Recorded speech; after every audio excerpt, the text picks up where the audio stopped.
ฮั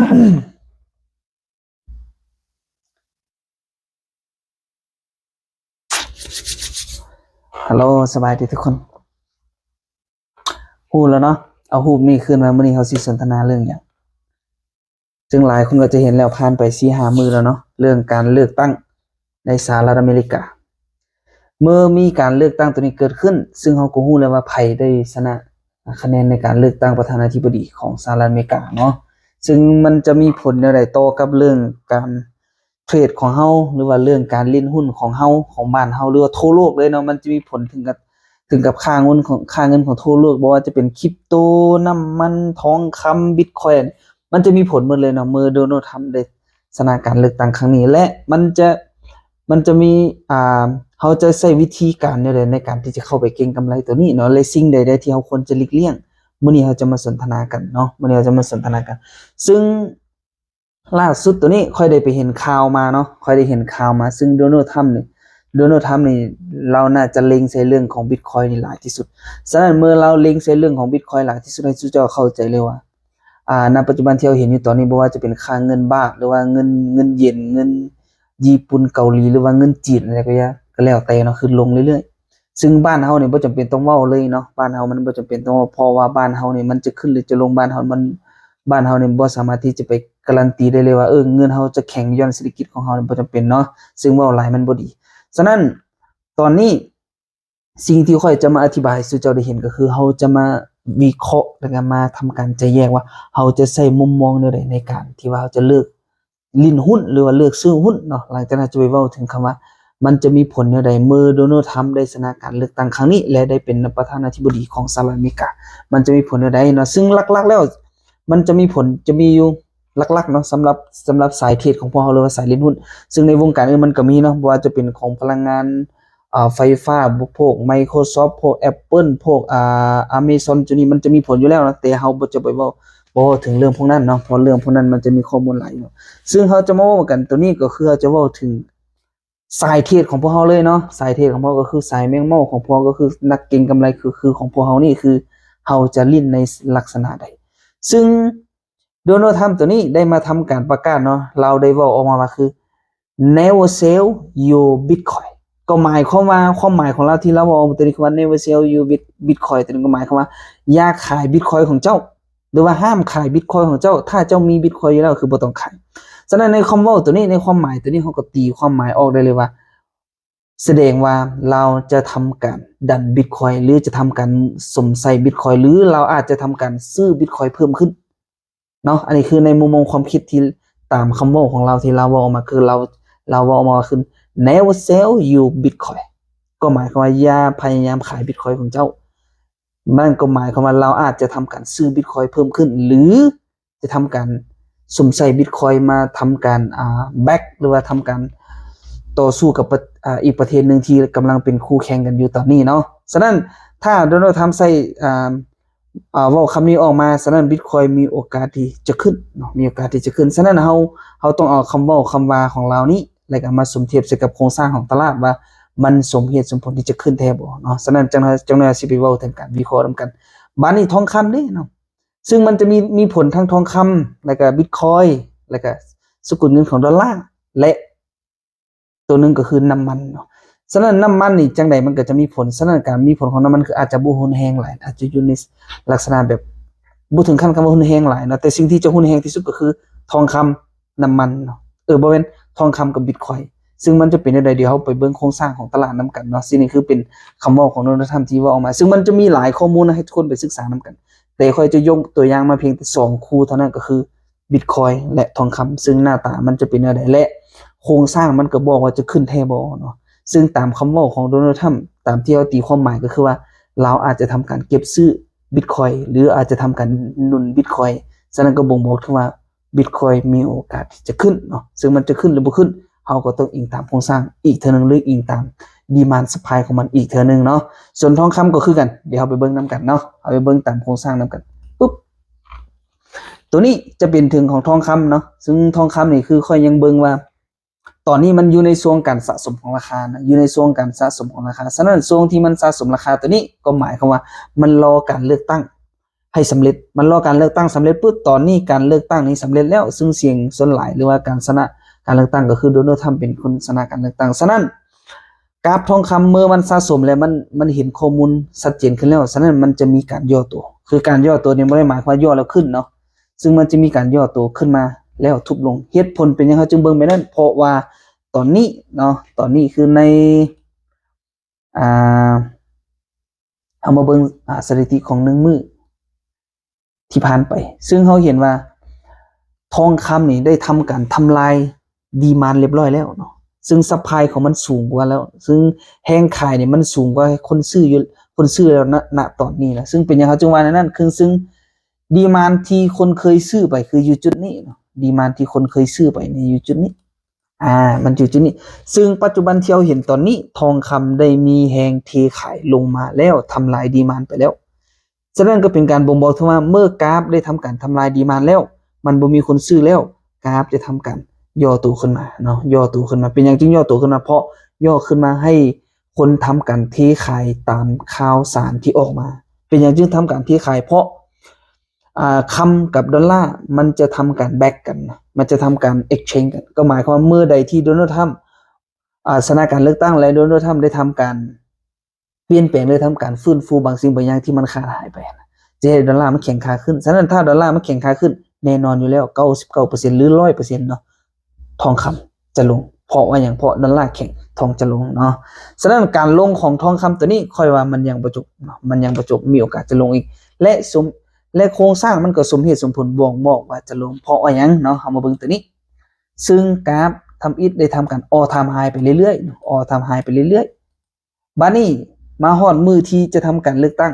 กราฟได้ทำการเช้งก็คือได้ทำการทำลายดีมานด์ที่สำคัญล่าสุดที่ทรงแหงขึ้นไปเฮ็ดนิวไฮได้เนาะฉะนั้นก็เป็นการบ่งบอกถึงว่าโอเคถ้ากราฟได้ย่อตัวครั้งนี้จะมีคนเทขายหรือจะมีคนขายทรัพย์สินตัวอื่นหรือว่าขายจากที่เคยซื้อทองคำก็อาจจะมาซื้อดอลลาร์เนาะจากที่เคยซื้อคริปโตเคอเรนซีบ่ว่าจะเป็น XRP Nvidia หรือApple หรือว่าอันไหนก็อย่าง Microsoft ตัวใดก็อย่าง Amazon ตัวใดก็อย่างเขาอาจจะทำการมาซื้อหรือมาถือสกุลเงินดอลลาร์นั่นเองนั่นก็จะให้ดอลลาร์นี้เทลงมาอีกเท่านึงเนาะจะได้ทองนี่อ่อนแล้วก็ดอลลาร์แข็งขึ้นแต่ว่าบ่ได้บ่งบอกถึงว่าคุณภาพของทองคำยังบ่ดีบ่แม่นซึ่งทองคำระยะยาวมันยังจะขึ้นอีกมันยังจะขึ้นซึ่งมันลงมาในลักษณะนี้คือลงมาเพียงแต่ลงมาตามการอธิบายหรือว่าการที่ว่าสถานการณ์เลือกตั้งของโดนัลด์ทรัมป์ให้ได้เศรษฐกิจของบ้านเมืองนี่มันเศรษฐกิจของโดนัลด์ทรัมป์ได้มีการเปลี่ยนแปลงก็บ่งบอกว่าพื้นฐานของเศรษฐกิจของประเทศเขานี่จะทำการฟื้นฟูจึงให้ดอลลาร์นี่แข็งค่าขึ้นซึ่งมันจะแข็งค่าขึ้นได้ถาวรบ่หรือแนวใดซึ่งปัจจัยตัวนี้มันจะมีการประกาศข่าวอีกเทื่อนึงเนาะมันจะมีการประกาศข่าวของPPI หรือว่าตัวใดตัวหนึ่งมันจะมีการประกาศข่าวซึ่งหลังจากนอนฟาร์มแล้วสิฮู้นำกันเนาะหลังจากนั้นฟาร์มมาสิฮู้นำกันฉะนั้นตอนนี้เฮาฮู้แล้วว่าดีมานด์ที่สำคัญนี่ถือทำลายแล้วฉะนั้นมันก็สมเหตุสมผลตามคำว่าของโดนัลด์ทรัมป์ที่ว่าเราว่าคือnever sell your bitcoin ก็หมายความว่าบ่ต้องขาย bitcoin ของเจ้าแสดงว่าเราจะทำการซื้อ bitcoin เพิ่มขึ้นแล้วก็เป็นการบ่งบอกอีกว่าเราจะทำการผลิตเงินดอลลาร์ให้หลายที่สุดหรือว่าจะทำการผลิตเงินดอลลาร์ให้เฟ้อในประเทศเขาพอแก้ไขกับความทุกอย่างในบ้านเขาอันนี้คือเป็นข่าวสารที่ค่อยเปมาเนาะคือจะทำการเฮ็ดให้ประเทศเขานี่มีเงินดอลลาร์ที่หลายขึ้นแล้วก็ให้ทุกคนนี่บ่ต้องเดือดร้อนหลายคือในยุคของโจไบเดนเนาะซึ่งฉะนั้นเป็นการบ่งบอกถึงว่าถ้าโดนัลด์ทรัมป์ได้ทำการผลิตดอลลาร์ที่หลายขึ้นเป็นการที่ว่า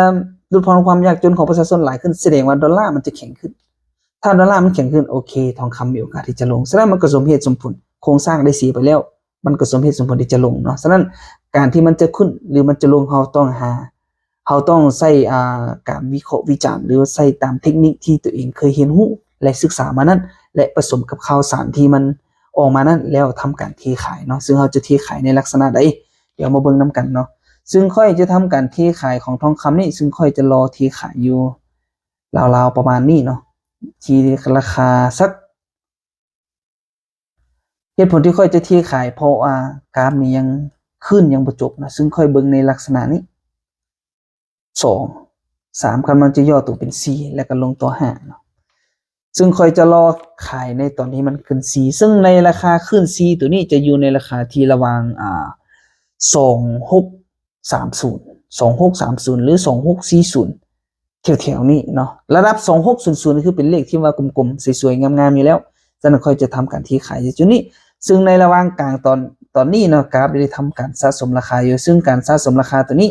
ถ้ากราฟได้ทำการเบรกเนาะเบรกและทำลายพวกนี้แล้วกราฟจะทำการย่อตัวลงมาและถ้าบรรลุนี่คือบายขึ้นไปเลยเนาะบายขึ้นไปเลยแต่ถ้าลุดค่อยคอนเฟิร์มได้เลยว่าลงแน่นอนเนาะถ้าลุดกรอบนี้ลงแน่นอนเนาะโอเคฉะนั้นคือกรอบนี่คือกรอบราคาที่จะทำเจเรลหัวกราฟจะไปในฝั่งใดฉะนั้นเมื่อมันขึ้นไปเราก็จะรอในการเซียวลงแต่ถ้ามันลุดกรอบนี้ลงมาเราก็จะเซียวลงตามข่าวสารหรือตามข่าวต่างๆที่มันออกมาซึ่งเศรษฐกิจของอเมริกาถ้ามีการเลือกตั้งครั้งตำอิดใหม่ๆสดๆนี่จังใดมันก็ต้องดีเนาะจังใดมันก็ต้องดีบานนี้อันนี้คือเป็นของทองคำเนาะเป็นของทองคำซึ่งจะเป็นหุ้นตัวใดนี้ให้ทุกคนไปศึกษาเพิ่มเติมเนาะซึ่งหุ้นที่ค่อยกำลังถืออยู่ตอนนี้เลยค่อยกำลังรีอยู่ตอนนี้หลักๆก็มีแต่2นะหนึ่งก็คือ Bitcoin นี่จะเป็นคริปโตเคอเรนซีเฮาจะเอิ้นเป็นหุ้นบ่ได้เนาะซึ่งเราจะเอิ้นเป็นคริปโตเคอเรนซี2แล้วก็ค่อยจะรอซื้อคำอีกเทื่อนึงแต่ว่าดอลลาร์ตอนนี้คือค่อยถือแน่นอนเนาะค่อยถือแน่นอนดอลลาร์ค่อยถือแน่นอนเพราะค่อยหัวมันมีโอกาสที่จะแข็งค่าขึ้นซึ่งใน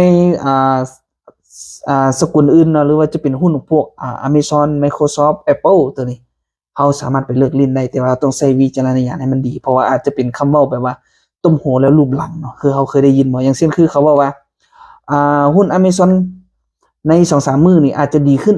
หรือว่าอาจจะมีกำไรเพิ่มขึ้นหรือจะมีส่วนต่างเปอร์เซ็นต์ที่เพิ่มขึ้นอาจจะเว้าแบบนี้เลยให้คนเข้าไปซื้อแล้วเขาอาจจะทำการเทขายซึ่งเฮาบ่ฮู้เนาะตัวนี้อาจจะเป็นการต้มโหรูปหลังอีกเทื่อนึงครับเราต้องใช้วิจารณญาณให้มันดีเนาะเพราะว่าในการเล่นตัวนี้เราต้องใช้เทคนิคและใช้ความรู้สามารถหลายๆขึ้นเนาะอันนี้คือทองคำบาทนี้เราไปเบิ่ง Bitcoin คือตัวการเลยเนาะซึ่งโดยทำได้ว่า never sell you Bitcoin ก็หมายความว่าบ่ต้องขาย Bitcoin ที่เจ้ามีอยู่ตอนนี้นะถ้าจะมีอยู่เจ้าก็ถือต่อไปเนาะอันนี้คือเป็นคำว่าของโดนัลด์ทรัมป์ที่ว่าออกมาฉะนั้นคือเป็นสิ่งที่อันตรายเนาะถือว่าเป็นอันตรายก็ว่าได้หรือเป็นสิ่งที่โชคดีก็ได้ซึ่งมันจะโชคดีหรืออันตรายอยู่ที่อาทิตย์จะมานี่ว่า Bitcoin มันจะขึ้นหรือจะลงซึ่งจะมีนอนฟาร์มมาแบ็กอีกเนาะเอาไปเบิ่ง Bitcoin นำกัน BTC USD RK ปุ๊บซึ่ง Bitcoin นี่ค่อยได้วางแผนไว้แล้วเนาะว่ามีโอกาสที่จะพุ่ง 80% นี่มีโอกาสที่จะขึ้นเนาะ 80% คือตามโครงสร้างเพราะอย่างจึงว่า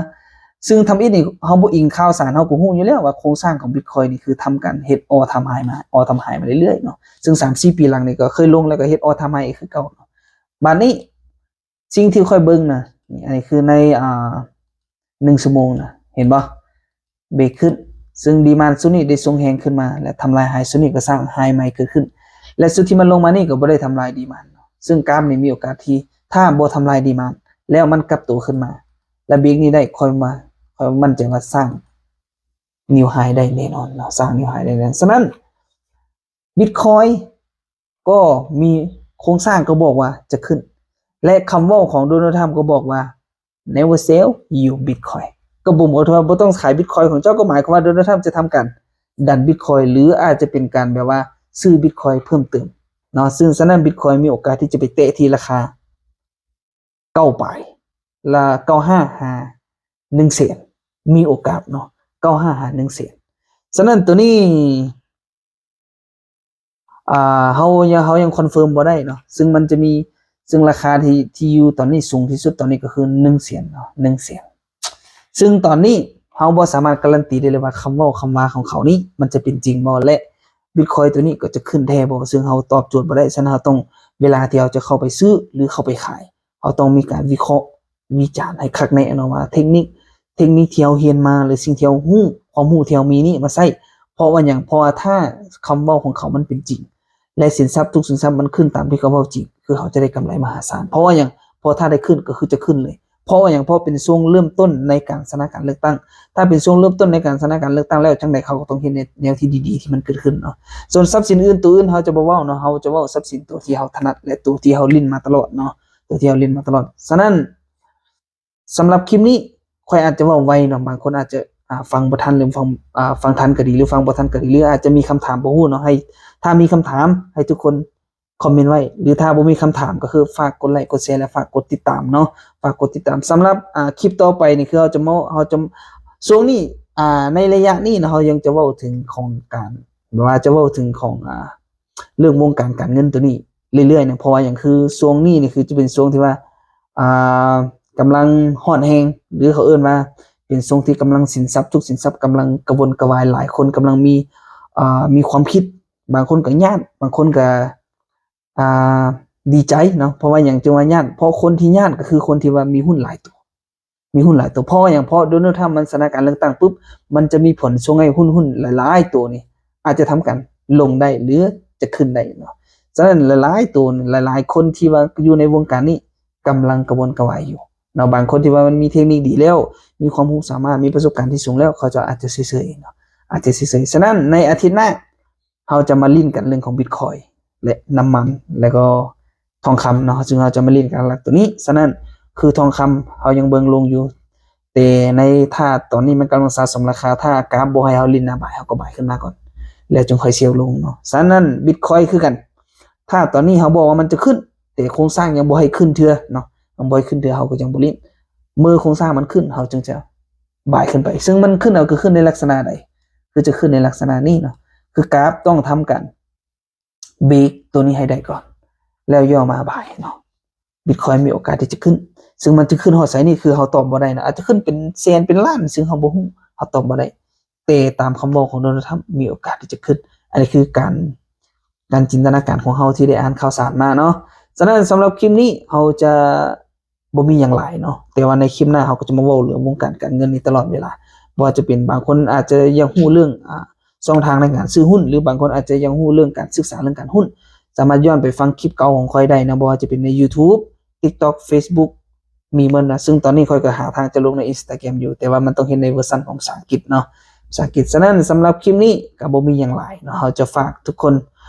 ไว้เพียงเท่านี้และฝากให้ทุกคนกดไลค์กดแชร์และบ่เข้าใจตัวใดก็ฝากกดคอมเมนต์ไว้เนาะสำหรับคลิปนี้บ๊ายบาย